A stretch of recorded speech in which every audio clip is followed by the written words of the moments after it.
প্রশ্নই আসে না, প্রশ্নই আসে না। কারণ আমি আমি ক্ষমা চাওয়ার মতো কোনো কাজ না করলে আমি ক্ষমা চাবো কি জন্য? আমি আমি আমার স্ট্যাটাসটা দিয়েছি কোথায়? আমার ব্যক্তিগত পেজে।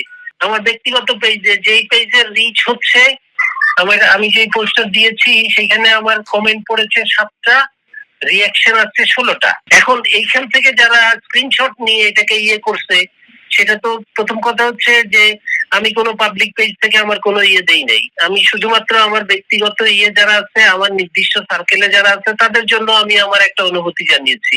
না, এখন এটা এটা যে করছে সে এটা ভালো বলতে পারবে কেন এটাকে তারা করছে। তার কারণ হচ্ছে যে আমি দিলে তো আমি যদি এটাকে পাবলিক করতে চাইতাম তাহলে তো আমি কি করতাম? আমি আমার ওইখান থেকেই আমার মানে ফ্রেন্ডস অনলি উঠায় দিয়ে আমি পোস্ট পাবলিক হিসেবে আমি পোস্ট করতাম।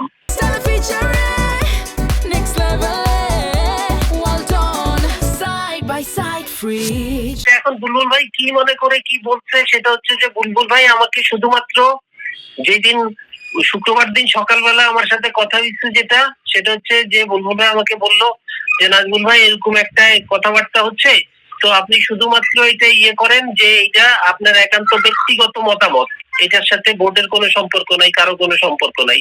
আমি দ্বিতীয়বার একটা যখন পোস্ট দিয়েছি তখন নিশ্চয়ই সেটা দেখেছেন আপনারা। আমার পরের পোস্টটাও তো ফ্রেন্ডস অনলি, সেটাও তো পাবলিক হয়ে গেছে। মানে এটার পিছে কারা কিভাবে জড়িত, কারা কি করতে চাচ্ছে, সেটা যারা করছে বা করতে চাচ্ছে তারা জানে ভালো করে।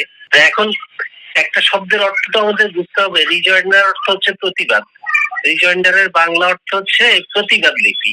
রিজয়েন্ডারের অর্থ তো শোকজ হইতে পারে না।